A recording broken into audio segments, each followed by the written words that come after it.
नमस्कार मित्रों, हिमांशु रंजन बात कर रहा हूं। तो अभी रिसेंटली लव भारत जी ने ये वाली वीडियो को पोस्ट किया है, तो कृपया करके आप लोग भी इस वाली वीडियो को देखिए और यहाँ पे ये समझने का प्रयास कीजिए कि लव भारत जी क्या कह रहे हैं। बहुत दुख हुआ जय किशोरी जी ये देखकर कि आप उन लोगों के साथ हंस खेल कर फोटो खिंचवा रही हैं जो सरेआम राधा रानी को काल्पनिक कहते हैं। और जो पुस्तक आप ले रही हैं ना इतना हंस खेल कर, उस पुस्तक को यदि आप आत्मसात करें, यदि उसको पढ़ें तो आपको भागवत कथा भी छोड़ देनी चाहिए करनी। राधा रानी को भी काल्पनिक मानना पड़ेगा। तो यदि आप राधा रानी को मानती हैं तो एक ऐसी पुस्तक आप क्यों ले रही हैं? और अगर ले रही हैं तो ऊपर से फोटो खिंचवा के अपने इंस्टाग्राम प्रोफाइल में डालने का क्या अर्थ हम समझे? वीडियो को अपनी स्टोरी पर शेयर करिए और जया किशोरी जी को टैग करिए। राधे राधे।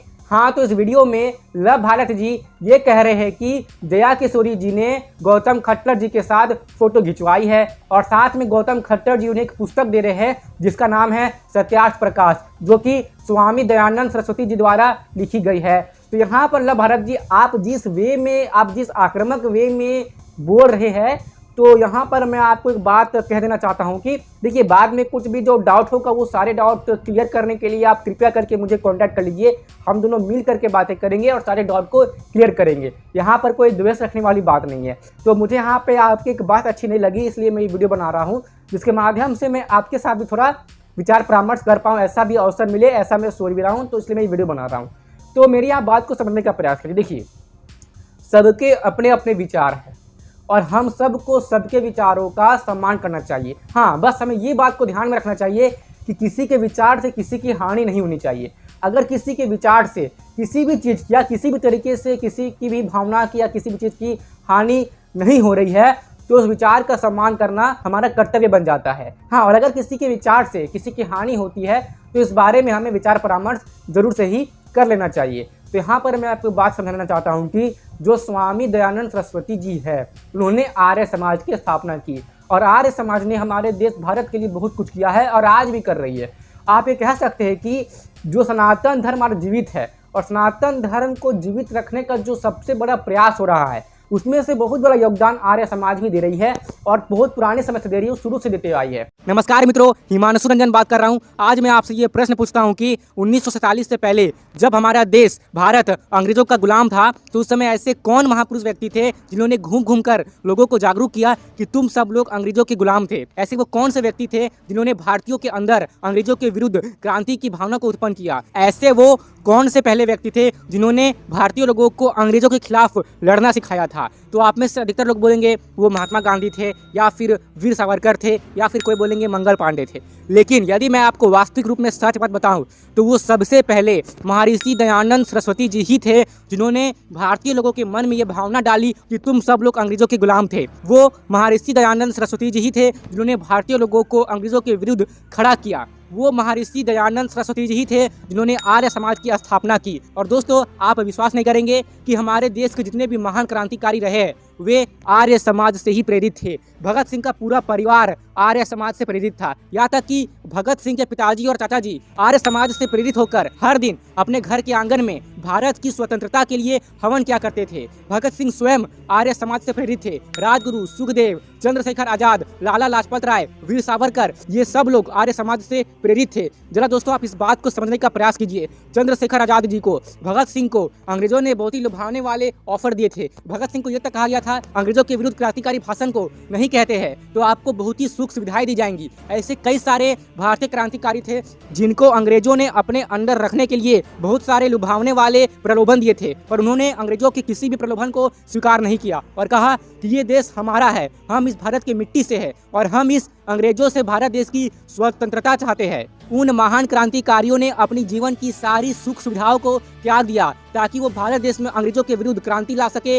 लोगों में ये भावना भर सके कि हम लोगों को किसी भी तरह अंग्रेजों से अपने इस देश को स्वतंत्र कराना है और हम सब अपने सर को कटा लेंगे लेकिन किसी भी अंग्रेज के सामने झुकेंगे नहीं। तो ये सारी भावनाएं जो उन महान क्रांतिकारियों में आ रही थी और अपने देश और धर्म के प्रति इतना समर्पण जो उस महान क्रांतिकारियों में आ रही थी, ये सारी भावनाएं महर्षि दयानंद सरस्वती जी के द्वारा स्थापित आर्य समाज के कारण ही हो पा रही थी। जिस समय हमारे देश में अनेकों प्रकार की भ्रांति, अंधविश्वास बढ़ रही थी और लोग अपनी संस्कृति को भूल रहे थे, उस समय आर्य समाज ने लोगों को सिखाया कि तुम सब लोग की ताकत अपनी संस्कृति में है, इसलिए तुम सब लोग अपनी संस्कृति की ओर लौटो, अपने वेदों की ओर लौटो। जिस समय हमारे देश भारत में जातिवाद अपनी चरम सीमा पर जा रही थी और हर जगह झूठ, छुआछूत, जात के नाम पे भेदभाव चल रहे थे, उस समय आर्य समाज ने लोगों को अपनी संस्कृति के सनातन धर्म की प्राचीन वर्ण व्यवस्था को सही ढंग से समझाया कि कोई भी व्यक्ति जाति के नाम पे ऊंच नीच नहीं है, सभी जाति से मनुष्य है और व्यक्तियों को उनके गुण व कर्मों के अनुसार ही इन चारों वर्णों में बांटा गया है, ब्राह्मण, क्षत्रिय, वैश्य और शूद्र। तो इस वर्ण व्यवस्था की वास्तविक सच्चाई को कि वर्ण व्यवस्था में कोई भी हीन या महान नहीं होता, सभी अपने गुण व कर्मों के अनुसार ही होते हैं। तो इसकी वास्तविक सच्चाई को आर्य समाज ने सबके सामने रखी और जातिवाद जैसे गंदे जहर को समाज से मिटाने का प्रयास किया और अभी भी कर रही है। आर्य समाजियों के द्वारा ही डीएवी यानी कि दयानंद एंग्लो वैदिक स्कूल भारत देश में शुरू की गई।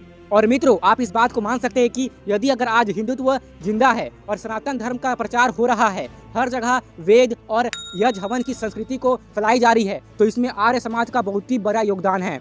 आर्य समाज हम हिंदुओं के लिए वरदान है और इस आर्य समाज को हमारे सामने रखा है स्वामी दयानंद सरस्वती जी ने। और इस बात का ध्यान रखिए कि आर्य समाज एक संगठन है जो लोगों को अपनी संस्कृति की ओर वापस लाता है और ये नारा लगाता है वेदों की ओर लौटो, क्योंकि आज के इस भारत में विदेशी लोग भारत की संस्कृति को देखकर ही यहाँ पर आते हैं। इसलिए भारत की संस्कृति को बचाने के लिए आर्य समाज बहुत बड़ा काम कर रहा है और हमेशा से ही करते आया है। और ये आर्य समाज ही है जिनसे प्रेरित होकर भारत में काफी सारे वीर क्रांतिकारी हुए हैं, जिन्होंने भारत को अंग्रेजों से स्वतंत्र कराने में अपना अभूतपूर्व योगदान दिया है, जैसे कि लाला लाजपत राय, भगत सिंह जी, राजगुरु, सुखदेव, चंद्रशेखर आजाद जी। ये सब लोग जो कि भारत देश के महान क्रांतिकारी रह चुके हैं, ये सब लोग आर्य समाज से प्रेरित थे और आर्य समाज से प्रेरित होकर ही इनके मन में एक सच्ची बिना स्वार्थ के देशभक्ति वाली भावना आई थी कि उन्हें कितने सारे लोभ दिए गए, उन्हें कितने सारे प्रलोभन दिए गए, लेकिन वो झुके नहीं और मरते दम तक अपने देश, अपनी मातृभूमि के लिए वो लड़ते रहे, खून पसीना एक करते रहे। तो ये सब कुछ, ये जो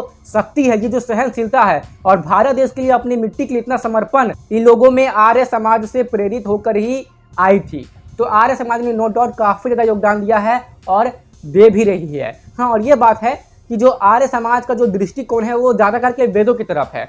तो आपको ऐसे कई सारे लोग मिल जाएंगे जो कि पुराणों पे या फिर राधा रानी जी पे उतना विश्वास नहीं रखते, तो ऐसे लोग मिलते हैं, लेकिन वो वेदों पे, भगवत गीता पे, रामायण पे, महाभारत पे, योगेश्वर भगवान श्री कृष्ण, श्री राम जी पे पूरा अटूट विश्वास रखते हैं। बस वो राधा रानी जी और पुराणों पे उतना विश्वास नहीं रखते। और यहाँ पर आपको और हम सबको ये बात समझ लेनी चाहिए कि हमारे जो सनातन धर्म की परंपरा है, तो इसमें आस्तिकों का भी सम्मान किया गया है और नास्तिकों का भी सम्मान किया गया है, बशर्ते ये कि इन दोनों की वजह से समाज में किसी की हानि ना हो। और इसीलिए हमारे पास नास्तिक दर्शन भी उपस्थित है, तो हमें सबके विचारों का सम्मान करना चाहिए। अब देखिए, मैं कोई आर्य समाजी नहीं हूँ और मैं ये मानता हूँ कि आर्य समाज एक संगठन है जो कि सनातन धर्मियों को एकत्रित करने का प्रयास करती है और एकत्रित कर भी रही है। राधे राधे मैं भी बोलता हूँ, ठीक है ना। लेकिन मैं इस बात को मानता हूँ कि अगर किसी भी संगठन में या किसी भी व्यक्ति में जो अच्छी चीज़ें हैं, मैं उसे ग्रहण करूं, मैं उससे प्रेरित हूं, और जो नेगेटिव चीज़ें हैं तो मैं उससे अवॉइड करूं। तो किसी भी व्यक्ति में जो अच्छी चीज़ें हैं तो कृपया करके आप उसे स्वीकार कीजिए, और जो नेगेटिव चीज़ें जो आपको लग रही कि हाँ ये चीज़ मेरे लिए नेगेटिव है, तो उससे आप अस्वीकार कर दीजिए, उस पर आपको उतना ध्यान देने की आवश्यकता नहीं है। तो आर्य समाज में काफ़ी सारी अच्छी चीज़ें हैं, वो लोग पूरा वैदिक दृष्टिकोण पर चलते हैं और वेदों की ओर लौटो, ऐसा उनका नारा भी है। तो वो पूरा भारत को वैदिक दृष्टिकोण पर ले जाना चाहते हैं। तो इसलिए कई मामलों में ऐसा देखा जाता है कि ये मतलब कि कई लोग ऐसे होते हैं जो कि पुराणों पे उतना विश्वास नहीं रखते हैं। तो ठीक है, नहीं रखते हैं, लेकिन जो वेदों पे रखते हैं, जो वो उपनिषद पे इतना विश्वास रखते हैं, तो कृपया करके इन सब चीज़ों के लिए उनका सम्मान करें और उनके इन सब चीज़ों को ग्रहण करें, स्वीकार करें, उनसे इन सब चीज़ों की शिक्षा लें।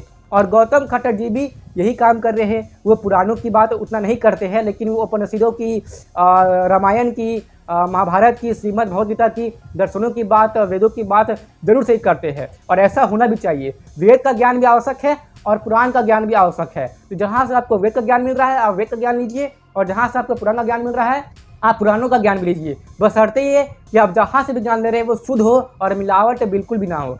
तो आप जिस आक्रामक वे में बोल रहे हैं, तो इस बात को मैं आपको समझा दूं कि सत्यार्थ प्रकाश बहुत ही अच्छी पुस्तक है। स्वामी दयानंद सरस्वती जी ने काफ़ी गहन अध्ययन करने के बाद इस पुस्तक को लिखा है। तो इस पुस्तक में काफ़ी सारी अच्छी बातें भी लिखी हुई है। हो सकता है कि आपके अनुसार इसमें कई सारी बातें आपको अच्छी ना लगे, तो ठीक है, उसे स्वीकार कीजिए। हाँ, कि कुछ बात अच्छी नहीं है, लेकिन जो बात अच्छी है तो कृपया करके उसे स्वीकार करें और आपस में ही हिंदू हिंदू होकर ना लड़े। काफ़ी सालों से हिंदू हिंदू के साथ लड़ते आए हैं और इसका क्या परिणाम हुआ है ये हम आज ही भुगत रहे हैं। तो ऐसा दोबारा ना हो।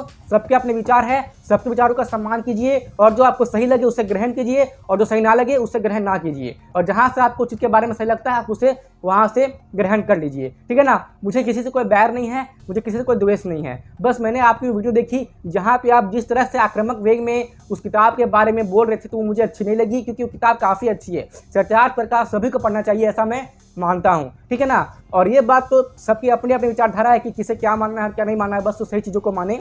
तो ये चीज़ मैं मानता हूँ, ठीक है। और अगर मैं अपनी बात करूं तो मैं सनातन धर्म के सभी ग्रंथों को मानता हूं, यानी कि मैं वेदों को भी मानता हूं और पुराणों को भी मानता हूं। मेरी इन दोनों में ही श्रद्धा है। लेकिन मैं आर्य समाज संगठन का भी बहुत ही सच्चे मन से सम्मान करता हूं, क्योंकि आर्य समाज संगठन की ऐसी काफी सारी आइडियोलॉजी है जो मुझे तो काफी अच्छी लगती है। और साथ ही में जो ये आर्य समाज संगठन है ये सनातन धर्म में उपस्थित काफी सारे अंधविश्वास पाखंडों को दूर करने का भी प्रयास करते रहती है और ये चीज भी मुझे आर्य समाज संगठन की काफी अच्छी लगती है।